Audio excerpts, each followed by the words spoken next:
এখানে প্রথম থেকে বলেন। গতকালকে রায়েরবাগ খানবাড়ি যে এলাকা আছে,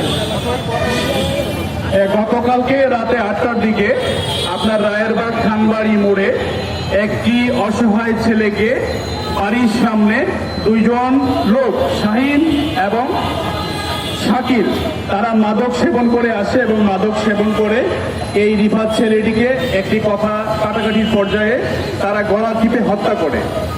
এবং এই বিষয়ে এই আমার সাথে যে দাঁড়িয়ে আছে ছেলেটির বাবা, অত্যন্ত অসহায় মানুষ, তারা যে থানা পর্যন্ত যাবে সেই ব্যবস্থাও তাদের ছিল না।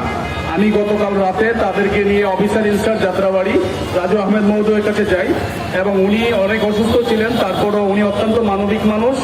আমি যাওয়ার পরে অফিসার ইনচার্জ মহোদয়, অসি তদন্ত সবাই সহ আমার সাথে ঘটনাস্থলে যান এবং আসামিদেরকে ধরার জন্য অনেক দূর প্রক্রিয়া চলছে, আসামি অ্যারেস্ট হবে। আজকে এখানে আমরা প্রেস ক্লাবে দাঁড়িয়েছি, আমি সকল প্রিন্ট মিডিয়া ভাইদের উদ্দেশ্যে বলবো, আজকের এই খবরটি আপনারা প্রচার করুন, মাদককে না বলুন, কারণ আমি দেখেছি আমরা অন্যের সমস্যাকে কখনো নিজের সমস্যা ভাবি না। এখানে প্রত্যেকটি লোক দেখেছে যে প্রতিদিন এই দুইটা লোক মাদক সেবন করে, কিন্তু কোনোদিন এই লোকগুলো প্রতিবাদ করলো না, এই প্রতিবেশীগুলো, যে আপনারা এখানে মাদক সেবন করবেন না। যদি সেই প্রতিবাদটুকু হতো তাহলে আজকে হয়তো আমরা রিফাতকে হারাতাম না। আমি আপনাদের মাধ্যমে এই মেসেজটি বাংলাদেশের প্রত্যেকটি জেলা, থানা, ওয়ার্ড পর্যায়ে পৌঁছে দিতে চাই।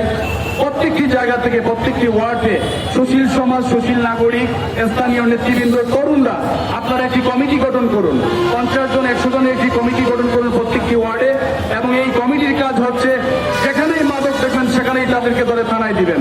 তাহলে হয়তো একটি রাষ্ট্রকে ভালো জায়গায় পৌঁছতে গেলে প্রত্যেকটি মানুষকে তার নিজ নিজ জায়গা থেকে কাজ করতে হবে। আমরা কিছু হলেই রাষ্ট্রকে দোষী, কিছু হলেই প্রশাসনকে দোষী, কিন্তু কখনো কি আপনি একজন এই দেশের নাগরিক হিসেবে আপনি কখনো চিন্তা করেছেন যে আপনার দায়িত্ব কি? এটা আমরা কখনো ভাবি না। আমাদেরকে প্রত্যেকটি মানুষকে নিজ নিজ জায়গা থেকে দায়িত্বশীল হলে আসলে আমরা একটি সুন্দর দেশ পাবো এবং মাদককে নির্মূল করতে পারবো। আপনাদের মাধ্যমে আমি এই মেসেজটি পৌঁছে দিচ্ছি।